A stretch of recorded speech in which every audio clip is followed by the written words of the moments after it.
வகுப்பு கலவரங்கள் தொடர்பாக நேற்றுக்கு மக்களவையில் காங்கிரஸ் பாரதிய ஜனதா உறுப்பினர்களிடையே ஒரு கடுமையான மோதல் நிலவி தொடர்ச்சியான அமளிகளும் இருந்தது பற்றி நீங்கள் அநேக பத்திரிகையில் செய்தி வந்திருக்கு.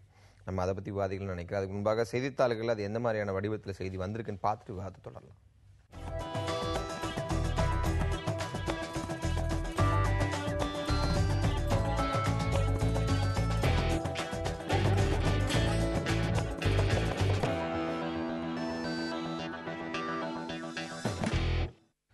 புதிய அரசு அமைந்த அந்த 2 மாதத்தில் 600க்கும் மேற்பட்ட வகுப்பு கலவரங்கள் நிகழ்ந்திருக்கு அப்படின்னு நேற்றைக்கு காங்கிரஸ் கட்சியினுடைய பாராளுமன்ற தலைவர் மல்லிகார்ஜுன கார்கே குற்றச்சாட்டை வச்சிருக்கார். 2 மாதங்களில் 600க்கும் மேற்பட்ட வகுப்பு கலவரங்கள் அப்படிங்கிறத நீங்க எப்படி பாக்குறீங்க? ஏதாவது லாஜிக் இருக்குன்னு அவர் சொல்றதுல, அதாவது இந்த காங்கிரஸ் கட்சி பாடமே கற்றுக்காது போல தெரியுது. அரசியல் யுக்திகள், பொதுவாக ஒரு அரசியல் கட்சி பல யுக்திகளை கடைபிடிக்கும். தொடர்ந்து பாரதிய ஜனதா கட்சி மீது 1980களிலிருந்து இதே போல விஷயத்தையே சொல்லிட்டு இருக்கிறாங்க.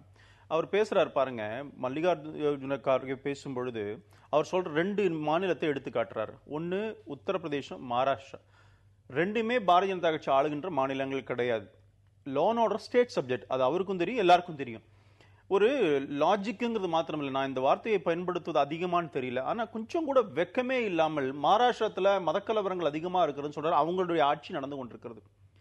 உங்களுடைய மாநில முதலமைச்சர் அங்க இருக்கிறார், உங்களுடைய அமைச்சரவை நடந்து கொண்டிருக்கிறது, அங்க கம்யூனல் வயலன்ஸ் அதிகமா இருக்குன்னு சொன்னா வெக்கப்பட வேண்டியது, வருத்தப்பட வேண்டியது அவரை தவிர பாரதிய ஜனதா கட்சி கிடையாது. இவர்கள் கட்டுப்படுத்த தெரியல. அதே மாதிரி உத்தரப்பிரதேசம் அகிலேஷ் யாதவ் கவர்மெண்ட், நான் கேட்கிறேன், இந்த 2 மாநில அரசாங்கத்தையும் ராஜினாமா பதவி நீக்கம் 356 யூஸ் பண்ணுங்கன்னு மத்திய அரசாங்கத்துக்கு அவர் ஆலோசனை கொடுப்பாரா? அதாவது இவர்கள் பாரதிய ஜனதா கட்சி இது போலவே கடந்த காலங்களையும் குற்றம் சாட்டினார்கள். ஆனால் மக்கள் சரியான தண்டனை கொடுத்தார்கள். இதை கூட புரிந்து கொள்ளாமல் மீண்டும் மீண்டும் சொல்றாங்க. சொல்ற லாஜிக் கூட சரியான லாஜிக்கா இல்ல. மகாராஷ்டிரா தான் கவர்மெண்ட் பத்தியே பேசிட்டு இருக்கிறார் அவர். வகுப்பு கலவரங்கள் நடைபெற மாநிலங்கள்ல பாரதிய ஜனதா அரசு ஆட்சியில் இல்லை, அது லா அண்ட் ஆர்டர்ங்கிறது அந்த மாநில அரசுக்கு சம்பந்தப்பட்டதுன்னு ராகவன் சொல்றாரு. அதை மாநில அரசு சம்பந்தப்பட்ட விவகாரம் அப்படின்னு எடுத்துக்கலாமா? அதாவது அவர் சொல்றது ஒரு உண்மை. அங்க மாநிலங்கள்ல அந்த 2 மாநிலங்கள் ஆட்சியில் இருப்பது பாஜக அல்ல. சட்ட ஒழுங்கு என்பது அடிப்படையில் ஒரு மாநில விஷயம். ஆகவே முதல் பொறுப்பு என்பது அகிலேஷ் யாதவ் அரசுக்கும் மகாராஷ்டிராவில் உள்ள காங்கிரஸ், தேசியவாத காங்கிரஸ் கூட்டணி அரசுக்கு உண்டு என்பதை நானும் ஏற்கிறேன். ஆனால் ஒரு விஷயம் என்ன பார்க்கணும்னா, இவங்க எதிர்கட்சியாக இருக்கக்கூடிய நிலைமையில தான் அதிகமாக இது நடக்குது என்பது ஒரு உண்மை. இப்போ என்ன சிக்கல்னா, அது மட்டும் இல்லை, எந்த மாநிலங்களில் இவங்க எதிர்கட்சியாக இருந்து எங்கே ஒரு பெரிய இடைத்தேர்தலோ அல்லது ஒரு பொது தேர்தலோ வருதோ அங்கே அதிகமாக நடக்குது. 8ஆம் தேதி டைம்ஸ் ஆஃப் இந்தியாவில் ஒரு செய்தி வந்திருக்குது.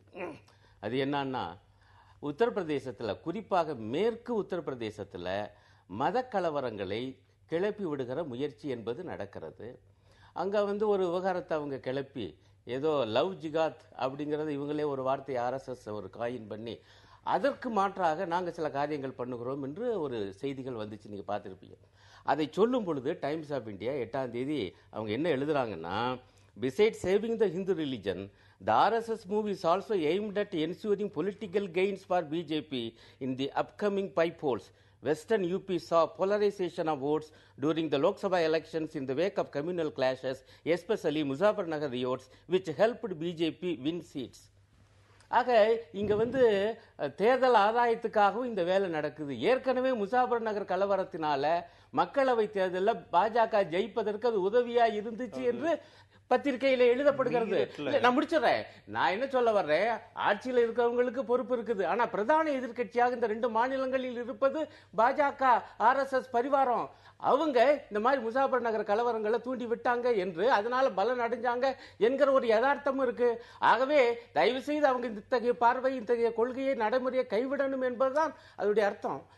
டைம்ஸ் ஆஃப் இந்தியா பத்திரிகை மேற்கோள் கொட்டி பத்திரிகை செய்தியை பேசுறாரு. அதே பத்திரிகையிலே சில செய்திகள் வந்திருக்கிறது. மீரட்ல, உத்தரப்பிரதேஷ்ல ஒரு ஆசிரியர், 20 வயசு ஆசிரியர் மதரசால வேலை பண்ணிட்டு இருக்கிறாங்க. அங்க மதரசாவுடைய அந்த நிர்வாகி அவங்கள ரேப் பண்ணது மாத்திரமல்ல, மதமாற்றம் செய்ய வேண்டும் என்று, மதமாற்றம் செஞ்சே ஆகணும்னு, இஸ்லாமிய மதத்துக்கு மாறணும்னு தூண்டி இருக்கிறாங்க. ஒரு முறை இல்லை, பல முறை. இதையெல்லாம் இவர்கள் சொல்ல மாட்டார்களா? அதுதான் சொல்ல வரேன். இவருடைய சூடோ செக்குலரிசம் உங்களுக்கு இது வந்து பாரதிய ஜனதா, ஏங்க குஜராத்ல பிஜேபி கவர்மெண்ட் இருக்கும்போது பிஜேபி சொன்னீங்க, அப்ப சென்டர் சொன்னீங்களா? காங்கிரஸ் கவர்மெண்ட் இருக்கு, காங்கிரஸ் தான் காரணம், மத கலவரம் சொல்ல முடியுதா? அப்பவும் பாரதிய ஜனதா கட்சி உத்தரவு என்ன லாஜிக் தான்.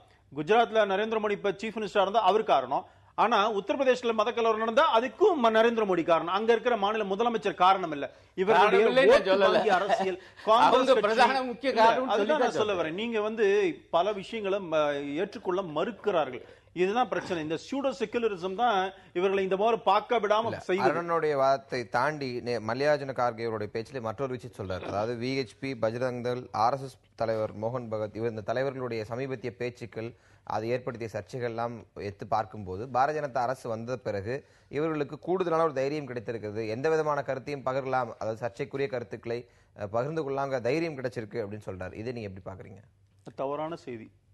உத்தரப்பிரதேசில் அகிலேஷ் யாதவ் வந்ததுக்கு பிறகு 600 கலவரங்கள் நடந்திருக்கிறது.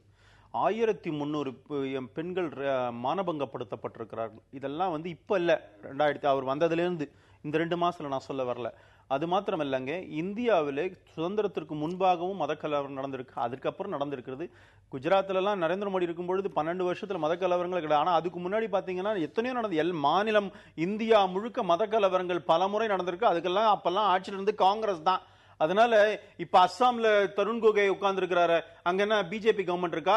அங்க ஒரு பிரச்சனை. இப்ப சமீபத்துல பெரிய மத கலவரம் வந்தது. இப்ப இவர்களால கட்டுப்படுத்த முடியல, பழிய தூக்கி மத்தவங்க மேல போறணும் நினைக்கிறாங்க என்பது வரலாற்றில் வழிநடுக நடந்திருக்கு. அதை குறிப்பிட்ட அரசு மேல பழி சுமத்துவது சரியானதல்லன்னு ராகவன் சொல்றாரு. நீங்க எப்படி பாக்குறீங்க? அதாவது மத கலவரத்துக்கு ஒரு நீண்ட நெடிய வரலாறு உண்டு என்பதை நானும் மறுக்கல. அதே போல கம்யூனிஸ்டாகிய நாங்க என்ன சொல்றோம்னா, மத வெறி, மத கலவரம் என்பது எந்த மதமாக இருந்தாலும், எந்த மத வெறியர்களாக இருந்தாலும், எத்தகைய வகுப்புவாதமாக இருந்தால் சகலத்தையும் நாங்கள் எதிர்க்கிறோம், கண்டிக்கிறோம். இருங்க நீங்க பேசும்போது நான் தலையிடல, தயவுசெய்து உங்களுக்கு அந்த பெருந்தன்மை வேண்டும். ஆகவே அதுல ஒன்றும் பிரச்சனை இல்லை. ஆனா ஒரு விஷயத்தை நீங்க சொன்னீங்க, அவர் சடான் இல்லைன்னு முடிச்சிட்டாரு. சில பேச்சுக்கள் உதாரணமாக அது முஸ்லிம் மத வெறியர்கள் பேசினாலும் நாங்கள் கண்டிக்கிறோம். இப்போ பாருங்க, மோகன் பகவத் ஒன்று சாதாரணமானவருடைய பேச்சு அல்ல, RSS உடைய அகில இந்திய தலைவர். அவர் என்ன ஒரு வினோதமான வாதத்தை வைக்கிறாரு. ஆங்கில நாட்டில் இருக்கிறவங்கெல்லாம் ஆங்கிலேயர்கள், அமெரிக்க நாட்டில் இருக்கிறவங்கெல்லாம் அமெரிக்கர்கள், இந்திய நாட்டில் இருப்பவங்கெல்லாம் இந்துக்கள்ங்கிறார். இது ஏதேனும் லாஜிக் இருக்கா? நண்பர் லாஜிக்ங்கிற வார்த்தையை அடிக்கடி பயன்படுத்துறாரு. ஆங்கில நாட்டில் இருக்கிறவங்க ஆங்கிலேயர்னா மொழி சார்ந்தது, அமெரிக்க நாட்டில் இருப்பவர்கள் அமெரிக்கர்கள் என்றால் அது நாடு சார்ந்தது, இந்திய நாட்டில் இருப்பவர்கள் இந்தியர்கள் தானே வரணும். அந்த லாஜிக் படி பார்த்தா இந்திய நாட்டில் இருப்பவர்கள் இந்துக்கள் என சொல்லு. அப்படி என்றால் இது பல மதத்தவர் வாழுகிற நாடு என்பதையே இவர்களுடைய குருபீடம் ஏற்கவில்லை என்பதுதான் பிரச்சனை. இதை ஒட்டித்தான் அந்த கலவரம் வருது. காங்கிரசுடைய அவங்க எந்த அளவுக்கு மதச்சார்பு ஒழுங்கா பின்பற்றினாங்க என்பதில் எனக்கு கருத்து வேறுபாடு. நாங்கள் அதை விமர்சனம் பண்ணியிருக்கோம்.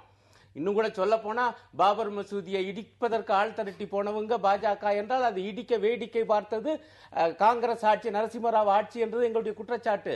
ஆனா அவர் சொல்றதுல ஒரு உண்மை என்னன்னா, மோடி அரசு வந்த பிறகு இத்தகைய பேச்சுக்களும் இத்தகைய துணிவுகளும் இந்த நாட்டில் பல மதங்களுக்கு நாங்கள் ஏற்றுக்கொள்ள மாட்டோம், இந்துக்கள் தான் எல்லாரும் இதை ஒப்புக்கொள்ள வேண்டும் என்கிற பேசுகிற துணிவு வந்திருக்கே, அதுதான் கவலைக்குரிய விஷயம். ரெண்டு விஷயம் இவர் சொல்றாரு, நாங்கள்லாம் எல்லாத்தையும் கண்டிப்போம். இவர் இஸ்ரேல் பாலஸ்தீன விஷயத்துல இஸ்ரேலுக்கு எதிரான போராடினாங்க. ஆனா ஈராக்ல ஷியா சுன்னி முஸ்லிம்களுடைய சண்டைகள்ல இவங்க அதை பத்தி இன்னும் நடந்ததாவே இவங்க பார்க்கவே, செய்தியே பார்க்காத மாதிரி நடந்துக்கிறாங்க. இல்ல இல்ல இன்னொரு விஷயம், அதனால அது ஒண்ணு. இன்னொன்னு, மரியாதைக்குரிய RSS தலைவர் சொன்னதுல ஒரு தவறும் கிடையாது. நான் ஒரு வழக்கறிஞர், நீங்களும் கூட பல ஒரு 40 ஆண்டு காலத்துக்கு முன்பாக இருந்த பத்திரங்கள்லாம் எடுத்து பாருங்க. ராகவன், விஷ்ணு மதம், பயிர் ஜீவனம், இல்லாட்டி உத்தியோக ஜீவனம், இப்படிதான் பத்திரம்லாம் இருக்கும். இந்த நாட்டில் ஹிந்துங்கிற ஒரு கான்செப்டே ஹிந்துங்கிற இதுவே கிடையாது. அதற்கப்புறம் வெளிநாட்டவர்கள் வந்ததுனால கொடுக்கப்பட்ட பெயர் தான் அது. அதனால நீங்க சொல்ல மோகன்ஜி பகவத் சொன்னதுல ஒரு தவறும் கிடையாது என்பதுதான் என்னுடைய நிலைப்பாடு. நம்ம ஒரு இடைவேளை இல்ல, உங்களுக்கு பதில் இருக்கும், ஒரு இடைவேளைக்கு பிறகு விரிவா கேட்கிறேன்.